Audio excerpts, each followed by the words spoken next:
Hey, what's up, everybody? Thanks for joining me. We're back here, Daily Reflections. This is Riza. I've got a super exciting episode for you guys today. I've been wanting to share this for a while. What I'm going to cover in today's episode is my personal story of a Vipassana meditation retreat I went on at the beginning of May this year, 2018, up in Brighton, Michigan. It was a beautiful, sunny spring day, and I traveled 3.5 hours up to this meditation retreat center. But pause right there. Let me rewind a little bit and give you some backstory. I've been meditating for 2.5 years every single day, and it has tremendous results. I feel so grateful for my practice, but I'd never explored a deeper aspect to meditation, an extended 10-day retreat. What was I getting myself into? I had no idea, but I was intrigued. I was on it. I was ready to go. So anyway, it was a Tuesday. It came around. I left around noon, drove that 3.5 hours, and arrived at the retreat center. It was extremely peaceful, extremely quiet there. I walked in, got checked in, and they asked me for my belongings, my phone, my car keys, my journal, my wallet. And so, respectfully, honoring the process, I turned these over. I surrendered to a 10-day silent retreat. And this is my story. This is my journey on that. 8 o'clock, we started in the meditation hall, the silence. Now once this began, it didn't end. So we had already set up in our living quarters. We had a talk which established rules and guideline. Men and women were separated for this period of time. This was so that our minds remained focused on the task before us. They figured intermingling may cause a distraction. So anyway, 8 o'clock, we walked into the meditation hall to get introduced to the Vipassana meditation retreat. And during that, we took the 5 Buddhist precepts: do not kill, do not steal, do not perform sexual misconduct, do not lie, and do not take any intoxicants. Now, honoring those provide a moral ground, which further down the process, our intention was to develop mental focus, what they called samadhi. And we would do this through extensive meditation, focusing on the area right around the nostrils, the upper lip, and just watching. This was our meditation. This was to develop that mental focus, to provide us with the strength that we needed to enter into Vipassana, which came on day 4.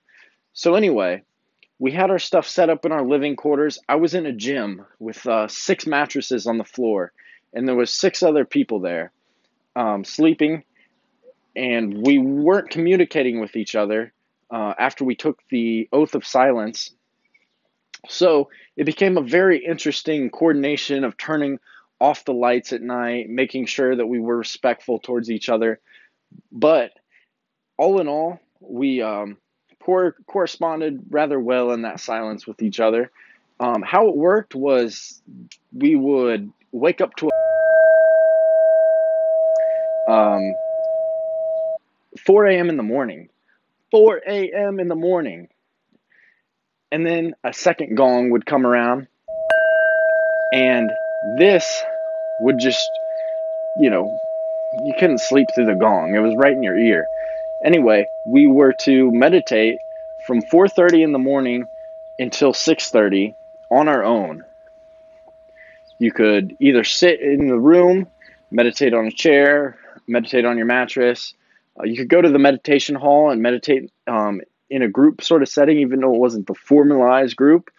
Or some people just chose to sleep. Who would have guessed?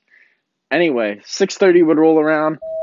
Boom, another gong. And that meant breakfast time. Our mouths were salivating. Woo, liberation, food. No, I'm just kidding. Liberation comes through meditation. Food is something you have to constantly seek. It provides temporary satisfaction, temporary fulfillment, then you excrete it. Who would have guessed? It happens every day, doesn't it? Unless you fast. Woo! All right. So anyway, 6:30 would roll around. We'd have from 6:30 until 8 o'clock. That was our breakfast/break, which you could walk around outside. 8 o'clock, another boom. And this would signal the first group meditation of the day. Now, in group meditation, we would all file into the meditation hall in silence, remember that. And we had our mat or our chair. I had to go with the chair most of the days. Just felt it was rough on the muscles and joints in the lower body. Anyway, the first group meditation would start. We would meditate in silence for an hour. Remember, the first 3 days, it was Anapana meditation to get that samadhi, that mental focus. So we would concentrate on the area in this triangle right here and just feel the sensation. Get used to focusing in on subtle sensation.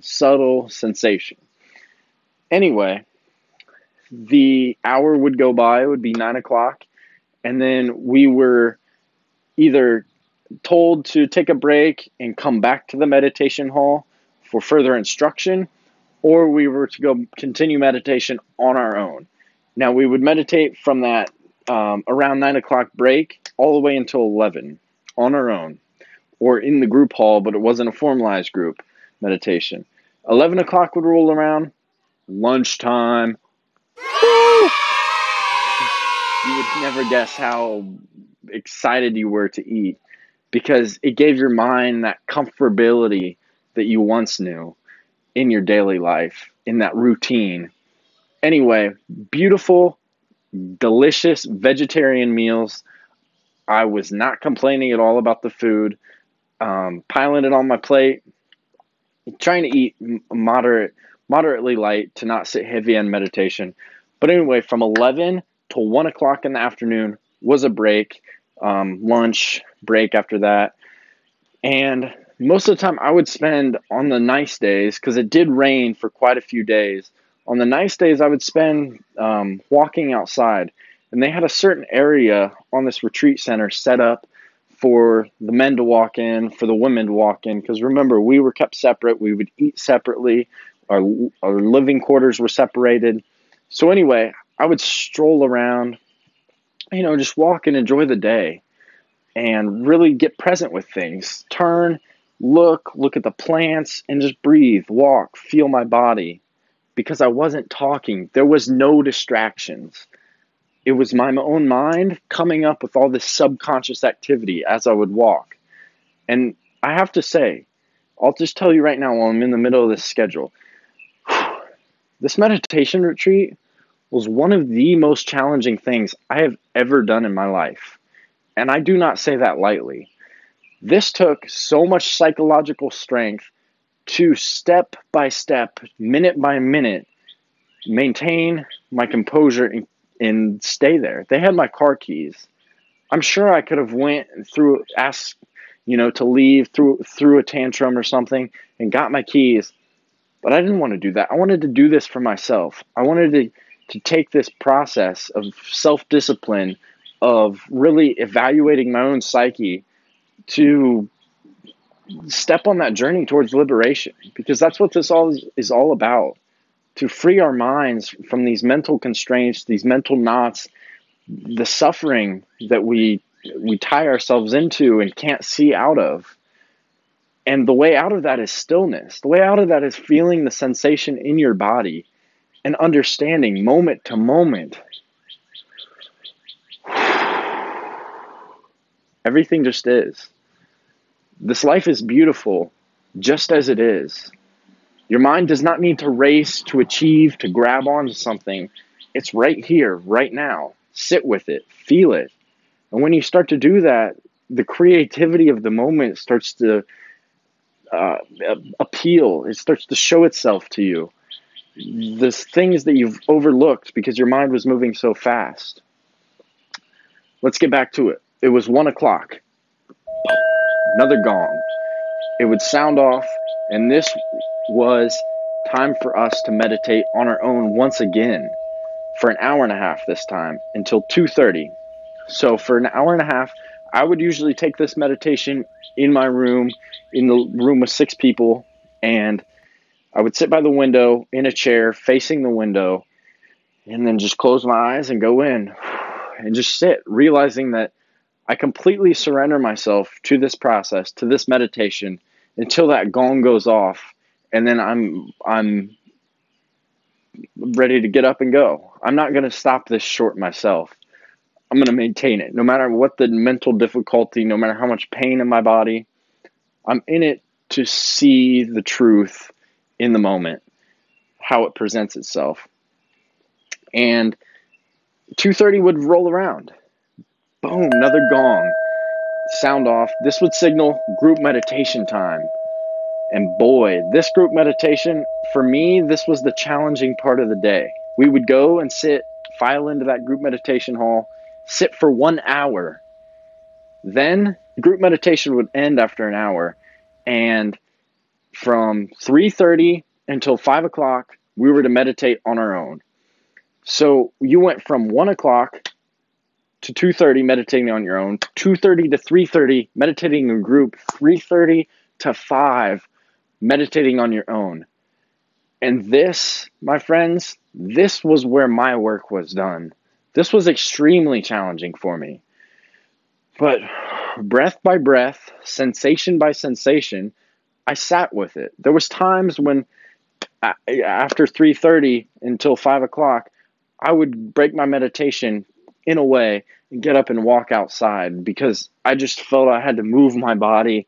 I had to, just feel myself walk rather than be planted. 5 o'clock, it was tea break. Whew. Slight relief. We got tea and we could have fruit, apples, oranges, bananas. What's up? Anyway, so 5 to 6 was another break. And then from 6 to 7 was another group meditation. Whew, who would have guessed? We're back at it again, filing in there in silence, sitting, rooted, Vipassana. After day 4, Vipassana came about. And Vipassana is all about feeling bodily sensation in the moment, sitting with it, not moving, and recognizing the temporary nature of all sensation. Whether it's the most euphoric bliss that you have ever experienced or the most chronic pain that you feel in your body, it is temporary.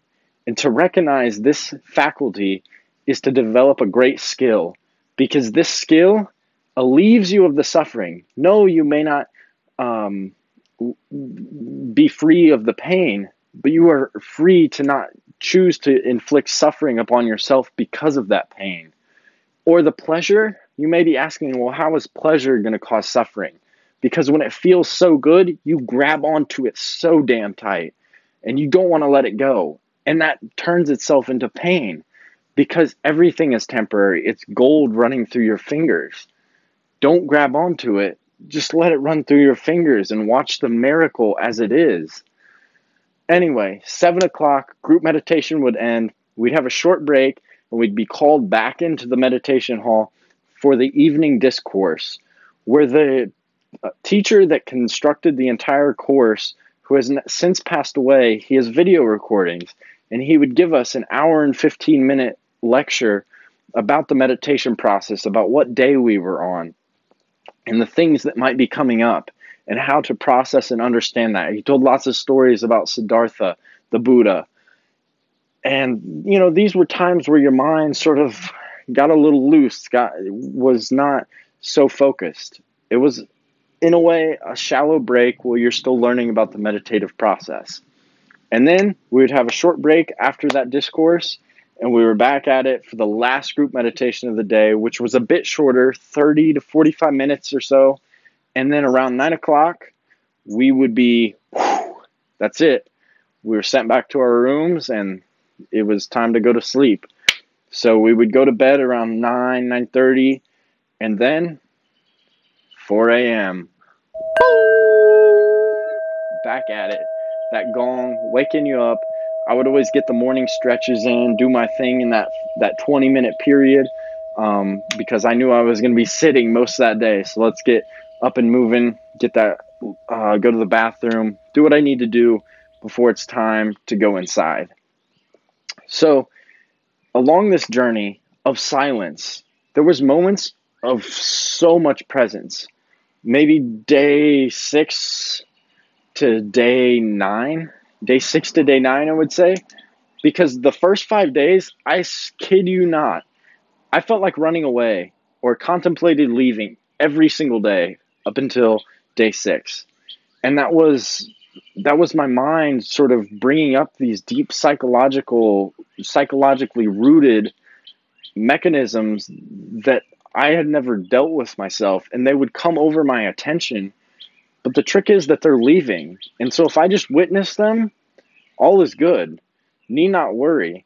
But as soon as you react to those things trying to liberate themselves out of yourself, then you're actually causing it to go back in and get stuck. And that's what makes it extremely difficult. But they're elusive. So nobody's perfect. We're all working in motion, in making progress in the moment. So after day 6, I felt I'm on the latter half. I got momentum. Let's do this. So it was a little bit shaky each day still, but I was ready. I was ready to keep going. And I have to say, after day 9, that last day, day 10, I was ready to be done. I was ready to be out of there. I was like, we got this. We did it. Hallelujah. No, we had a whole day left. A whole day. Still 10 and a half hours of meditation that day. So I got ahead of myself slightly. Anyway, that next morning, day 11, we broke the silence after our morning meditation. And I came out of that, I was streaming tears because I recognized something so beautiful. And that was something so simple. I love myself. I love myself so much. And I am so grateful that I put myself through this process, that I went through the adversity and learned. I grew. It was something that was so precious. I can't describe it in all its words, but I was just so grateful, and tears started to pour down my face. And I remember the young man sitting in front of me. He turns around with a look of concern and reaches in his pocket and hands me some tissues. And that was just the moment. It was like, yes, we're in this together. He recognizes what I'm going through, and I recognize that kindness, that compassion that he showed me with those tissues. That's how 10 days of silence ended. It was a magical moment for me. I am so grateful that I went through that process. But nevertheless, I packed up my bags and I left. That 3.5 hour drive back home, I loved seeing my family, my friends, but there was something deeper. These are the messages, these are the takeaways from that. Seeing that everything is temporary. All these sensations, the thoughts, the emotions, they're temporary. And to give in to them does not serve you. What serves you is to hold that attentive focus that holds you in truth, that holds you in the moment. And that, my friends, that is an invaluable lesson that you can teach yourself. Anyway, I would like to give special thanks for the Michigan Vipassana Association for hosting this event. I'll put a link to their website below. They're a nonprofit organization, but they do not accept donations from anyone that has not completed the course. So if you would like to complete the course, I will also put the link to the Dhamma.org website, and you guys can see all the retreats that they offer. So like this video, subscribe to my channel, and share this message with others. Share with anyone interested in meditation, share with those interested in personal growth. This is what this is for. This is to share, to join, because we're all in this together, to see eye to eye, to understand each other. So, thank you very much for listening. Peace.